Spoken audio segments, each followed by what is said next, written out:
tulus dalam pelayanan, mempedulikan kaum menderita.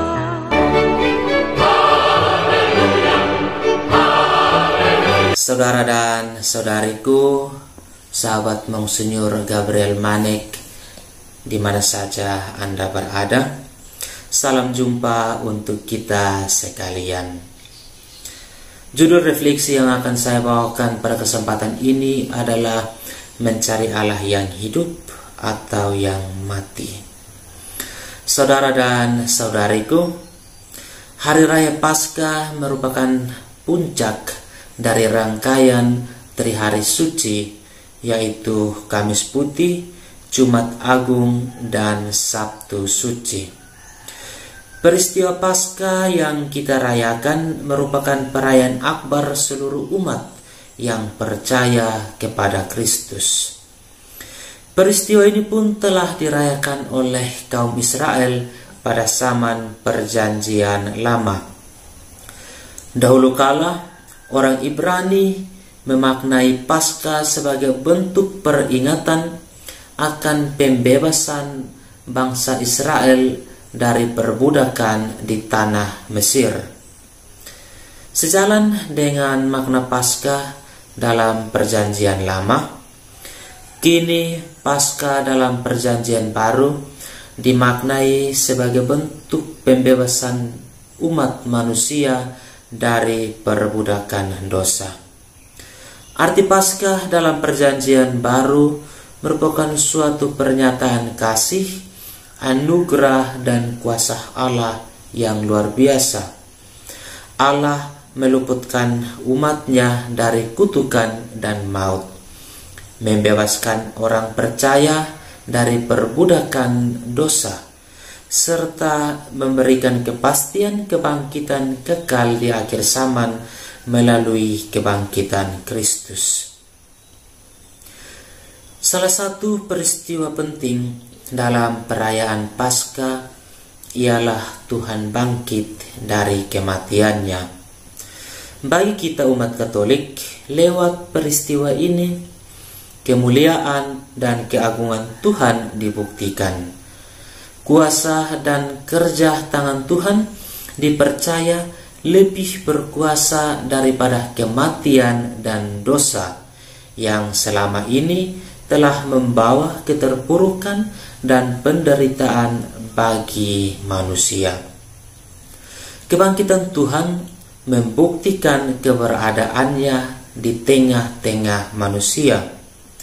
Momentum kebangkitan Tuhan itu benar-benar di luar akal sehat manusia. Sampai sekarang ini, orang-orang Yahudi belum mempercayainya. Namun, ada beberapa bukti empiris yang bisa menunjukkan bahwa Tuhan sudah bangkit dari alam maut. Pertama, yaitu makam kosong. Pada hari ketiga setelah kematiannya, jenazah Tuhan Yesus tidak ditemukan lagi di kuburnya. Batu sudah terguling, dan ketika murid-murid Yesus melihat ke dalam makam, jenazah Tuhan tidak ditemukan lagi di sana. Ketika Maria Magdalena dan Maria yang lain pergi ke makam Yesus, seorang malaikat Tuhan menampakkan diri kepada mereka dan memberitakan kebangkitan Tuhan Yesus dengan mengatakan, "Janganlah kamu takut, sebab aku tahu kamu mencari Yesus yang disalibkan itu. Ia tidak ada di sini, sebab ia telah bangkit sama seperti yang telah dikatakannya." Bukti yang kedua, setelah Yesus bangkit, ia menampakkan dirinya kepada murid-muridnya. Alkitab mencatat paling tidak 10 kali Yesus menampakkan diri. Bukti yang ketiga, setelah Yesus bangkit, ia makan bersama dengan murid-muridnya. Peristiwa kematian dan kebangkitan Yesus merupakan bukti bahwa Yesus itu benar-benar manusia dan benar-benar Tuhan. Ia manusia karena ia merasa lapar dan haus, sama seperti kita manusia.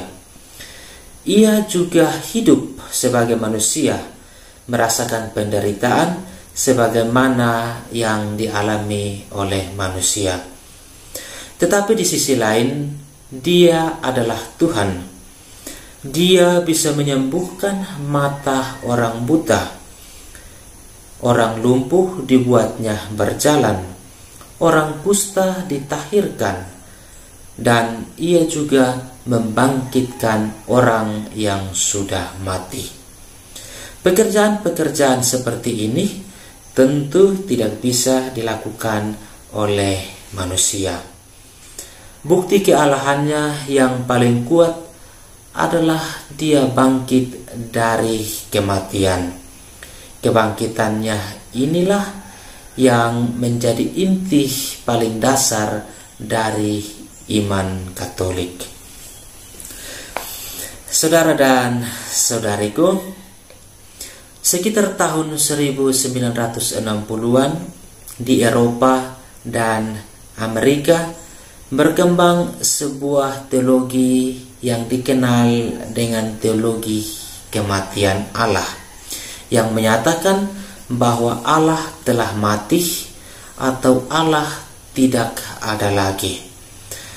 Para astronot kemudian sibuk mencari Allah hingga keluar angkasa, namun mereka tidak menemukan Dia di sana.